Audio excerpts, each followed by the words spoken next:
Hello everyone, I welcome you all. I hope all of you doing well. Last lecture में हमने देखा था the outcomes of the Belgium models और इस lecture में हम देखेंगे the outcomes of the Sri Lankan models. ठीक है, आई होप कि पिछला लेक्चर जो आपने अच्छे से देखा होगा उससे समझने की कोशिश करेंगे। मैंने बहुत शॉर्ट में और बहुत स्ट्रेट फॉरवर्ड वे में बात की, ज़्यादा वहाँ पे स्ट्रेस देने की कोशिश नहीं की। ठीक है, आपके हिसाब के आपकी उम्र के हिसाब से वहाँ पे मैंने डिस्कस किया है। ठीक है, anyway the outcomes of Sri Lanka, Sri Lanka में क्या आउटकम्स निकले, ठीक है, क्या हुआ हम देखेंगे। सबसे पहले वही बैक टू द पवेलियन जाएंगे और आज देखेंगे कि सबसे पहले what was the ethnic composition in this Sri Lanka और what was the social division of the सिविका। ठीक है, there were three communities in the Sri Lanka. The one was Sinhala, the second was Tamil and the third was others. ठीक है, Sinhalas were Buddhist, ठीक है, and they were majority in the Sri Lanka, that is 74%। ठीक है, Tamils Tamils were Hindus and Muslims. They were 18%. Out of these 18%, Indian Tamils were 5% and the Sri Lankan Tamils were 13%. Okay. The Sri Lankan Tamils were the natives of the Sri Lanka, while the Indian Tamils were came to the Sri Lanka as a plantation worker during the British period. Basically Britishers ने क्या किया था कि उनको plantations पे काम करने के लिए लेके गए थे वहां पे, और वहां पे ही वो क्या हो गए, सेटल हो गए। ठीक है, ये ध्यान में रखना है। ठीक है, और हिंदू मुस्लिम दोनों थे। अदर्स में अदर्स 8% थे। Out of this 8%, 7% was the Christians, यानी पूरी कंट्री में क्या थे, स्प्रेड हो गए थे। ठीक है, और जो श्रीलंकन तमिल्स थे या फिर जो तमिल्स थे, ठीक है, ये वाले, ठीक है, ये मान लो जो थे, ठीक है, जो नेटिव्स थे वो नॉर्थ एंड ईस्ट एरिया में रहते थे। कौन से एरिया में रहते थे, नॉर्थ एंड ईस्ट एरिया में रहते थे। ठीक है, मेजोरिटी कौन थी यहाँ पे, सिन्हाना थी। ये बात आपको यहाँ पे ध्यान में रखना है। ठीक है, फिर इन्होंने क्या होता है 1948 में श्रीलंका आज़ाद हो जाता है। आज़ाद होने के बाद यहाँ पे डेमोक्रेटिकली इलेक्टेड गवर्नमेंट आती है। ठीक है, अब डेमोक्रेटिकली इलेक्टेड गवर्नमेंट आने के बाद ये जो गवर्नमेंट है मेजोरिटेरियन मेजर्स लेती है। क्या लेती है, मेजोरिटेरियन मेजर्स। मेजोरिटेरियन मेजर्स का मतलब इतना ही होता है कि जो कम्युनिटी मेजोरिटी है, पॉलिटिकल सिस्टम या फिर आइडियोलॉजी, ठीक है, जो कहती है कि मेजोरिटी गवर्नमेंट यानी मेजोरिटी कम्युनिटीज के लिए ही काम करना चाहिए, या फिर मेजोरिटी कम्युनिटीज के व्हील्स और प्रेफरेंस को ही क्या करना चाहिए, प्रायोरिटाइज करना चाहिए, disregarding the interest of the minorities. ठीक है, एक आपकी बुक्स में दिया है, अगर उस तरह से जाते, believe that majority community should be able to rule a country in whichever way it wants by disregarding the wishes and the needs of the minority. Minority को भी कोई भी कंसिडर मत करो, हम मेजोरिटी में हमें जिस तरह से चाहिए हम उस तरह से रहेंगे करेंगे, और अपने जो डिसीजंस है माइनॉरिटी को क्या करेंगे, फोर्सफुली क्या करेंगे, इम्पोज करेंगे। ठीक है, ये कैसे किया था उन्होंने, तो उन्होंने किया था भैया, एक 1956 का एक्ट लाया था, उसके जरिए सिन्हाला का ओनली ऑफिशियल लैंग्वेज डिक्लेयर कर दिया गया था।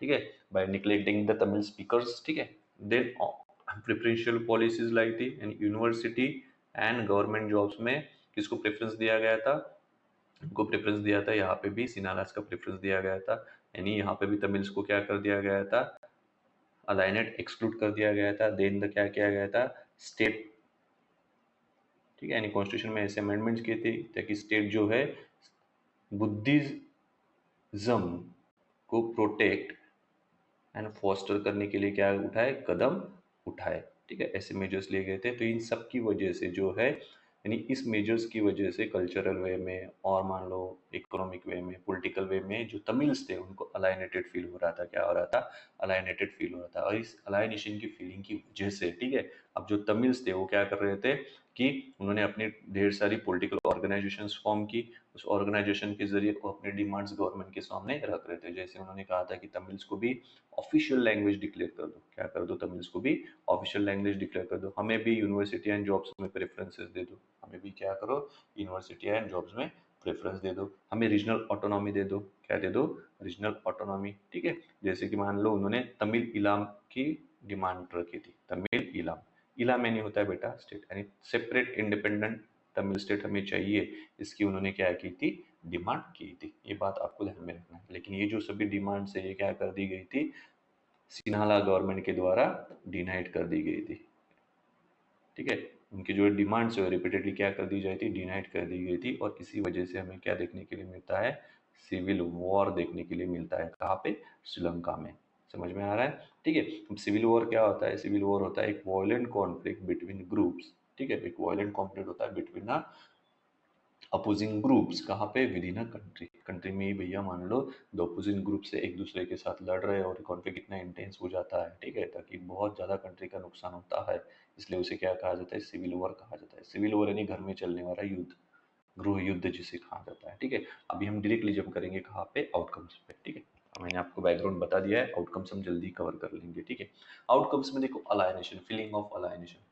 अब ये जब भी आप आउटकम्स लिखोगे, ये आउटकम्स भी ऑलरेडी हमने पढ़े हुए हैं, लेकिन वो इनडायरेक्टली पढ़े हुए हैं, मैं यहाँ पे डायरेक्टली आपको समझा रहा हूँ। ठीक है, अब अलाइनेशन, अलाइनेशन किसको फील हो रहा था, माइनॉरिटी को। श्रीलंका में माइनॉरिटी कौन थी भैया, मेनली तमिल्स थे। कौन थी, तमिल्स। तमिल्स को क्यों फील हो रहा था कि हम हमें अलाइनेशन कैसे, हम इनसे अलग है, क्योंकि जो मेजर्स लिए गए थे, मेजोरिटेरियन मेजर, 1956 वाला एक्ट, ठीक है, प्रेफरेंशियल पॉलिसीज, यानी बुद्धिज्म को ही क्या करना है, फोस्टर करना है, यानी जो सभी माइनॉरिटी के विशेष थे, इंटरेस्ट थे, उनको डिस्ट्रीगार्ड, उनको कंप्लीट तरीके से निग्लेक्ट कर दिया गया था।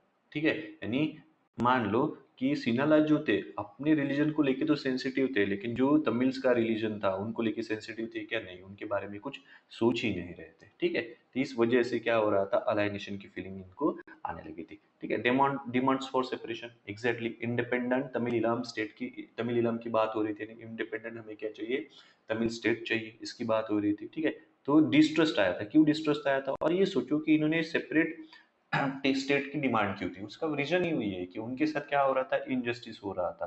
यानी ईच एंड एवरी स्पीयर में, each and means each and every sphere they were excluded.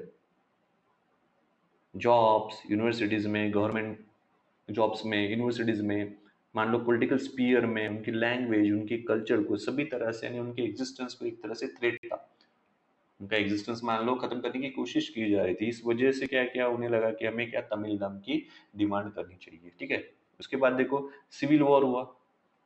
क्यों सिविल वॉर हुआ, क्योंकि जो तमिल्स थे उनको भी प्रेफर ही नहीं किया जा रहा था। खबर आता, ठीक है, सिविल वॉर का मतलब तो मैंने समझा दिया है, प्रेफर ही नहीं किया जाता, उनके जो इंटरेस्ट है, उनके जो व्हील्स है, उनको कंप्लीटली क्या किया जा रहा था, निग्लेक्ट किया जा रहा था। इन वजह से देखो, सिविल वॉर ऐसे डायरेक्टली नहीं आया। सबसे पहले उनके मन में अलाइनेशन की भावना हुई, ठीक है, फिर उन्होंने भैया,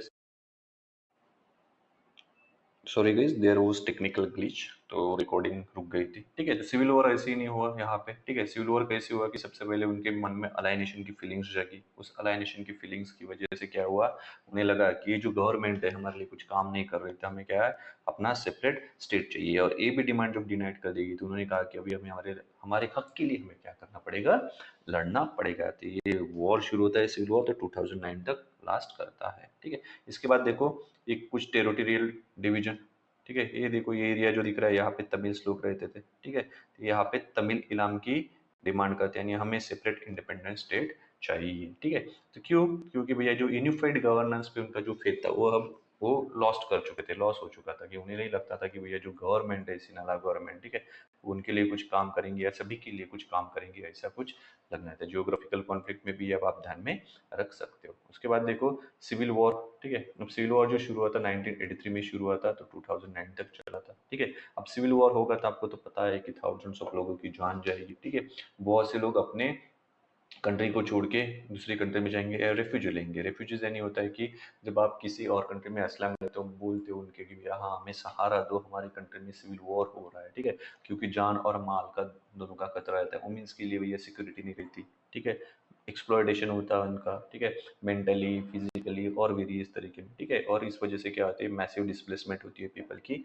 और वहाँ की जो जियोग्राफी है वो क्या हो जाती है, कम्प्लीटली चेंज हो जाती है। ठीक है, तो ये सिविल वॉर के कॉन्सिक्वेंसेस होते हैं। ठीक है, एनीवे, टेरिबल सेटबैक्स ये भी आप यहाँ पे कंसिडर कर सकते हो। ठीक है, जब वॉर होगा तो सोशल, कल्चरल और इकोनॉमिक लाइफ में क्या हो सकता है, आप बैकवर्ड आ सकते हो। जैसे मान लो कि हमारा इंडिया है, इंडिया और पाकिस्तान में अगर फुल फ्लेज वॉर होती है, तो इंडिया का भी नुकसान होगा, पाकिस्तान का भी नुकसान होगा। ठीक है, इंडिया आज मान लो कि जिस तरह से ग्रो कर रहा है इकोनॉमिकली, पॉलिटिकली, ठीक है, या फिर मान लो तो इंडिया हो सकता है 10 साल पीछे आ जाए।